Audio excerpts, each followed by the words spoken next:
No. No, but the Just wait, wait. Bobby. Can I ask like what's gonna be like your inference rule for this? What do you mean an inference rule? You mean like modus He's not making a ponens? claim. What else would we Yeah, use? like there's a lot of other inference rules, No, bro. there isn't. Like There's only one. Modus ponens, unless you're produced using an entirely different logic system. But modus ponens is the only inference rule. yeah, for Okay. wait, what? Okay, yeah, I'll just not even. But okay, You want me to yeah. show So you? You want me to show you? Like, I literally have a book here. I had to do this the other day because someone was like being an idiot. And I was like, no, there's only one inference rule. And they're like, no, there isn't. And I was like, okay, let me just pull it out of a book. I don't know. Let's see. Blah, blah, blah. Is that it? Definition. Ah, here we go. Wait, man, you are a theist, right? Yeah. Yeah. B? No. Oh, Uh, no, let's yeah, what see. then? yeah, I mean, there's like a lot of So, like rules of deduction. there's In L is propositional logic, there is only one rule of deduction, namely modus ponens, abbreviated by MP. It says that if A is true and A implies B is true, then B is a direct consequence, where A and B are any well-formed formulas of L. So this is the standard of how propositional logic is defined.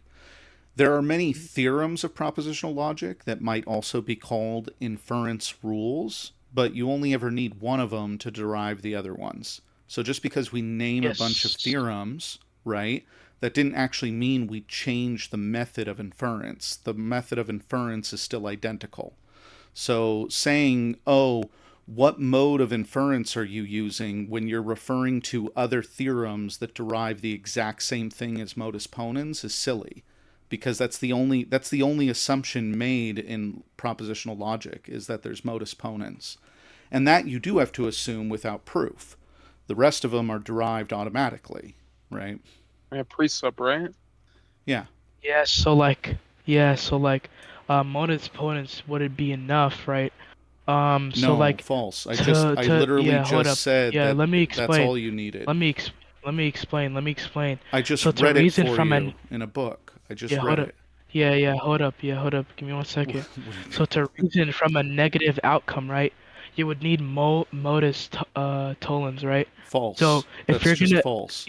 Modus how is that false? modus tollens is a theorem of propositional logic that follows from a syllogism proof using modus ponens. You don't have to assume modus tollens. It's derived as a theorem. It follows Okay. necessarily. Like if you accept modus ponens, you necessarily accept modus tollens automatically. Yeah, so like it wouldn't be a theorem, right? So there's gonna be Excuse a me, it distinction, right? So clearly is hold a up. theorem. It's Wait, clearly a hold theorem. up. I could write a proof for you. You want a proof? See, so yeah. So there's gonna be are you like familiar with the law of Uh, contraposition? like proof by contradiction? Yes, which is a theorem of The theorem of contraposition. the Contraposition. contrapositive. You mean the contrapositive? No.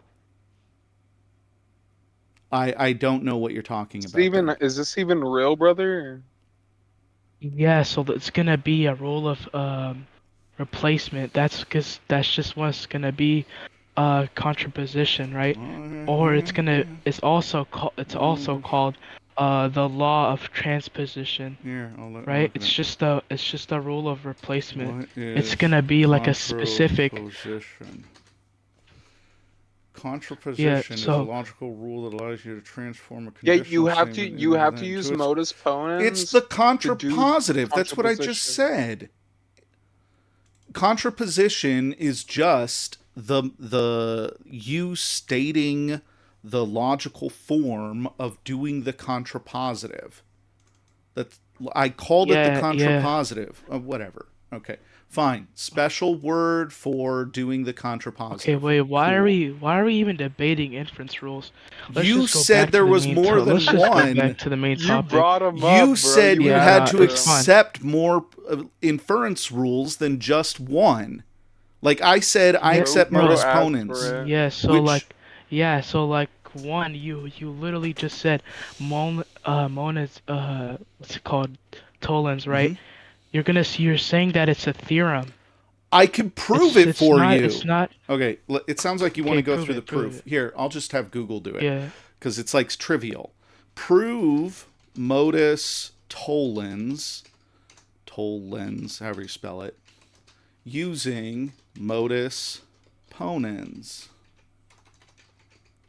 Let's see. Modus tollens.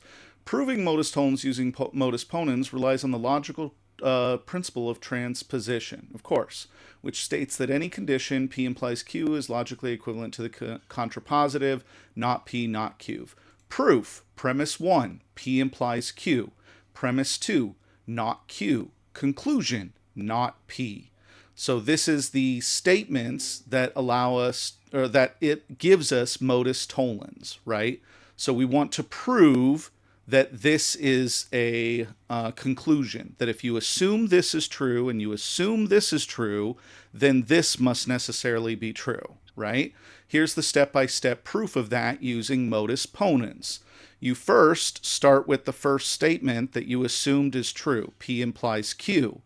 P implies Q can be derived or written in the contrapositive position because we have that as a theorem of propositional logic. So we now know not Q implies not P. We're also assuming not Q. So here's not Q. And therefore, not Q implies not P, and not Q, we therefore get not P due to modus ponens only. So modus ponens derives the not P, which is what we were trying to get out of the modus tollens step-by-step proof. So the point is that we can prove modus tollens using only modus ponens, right?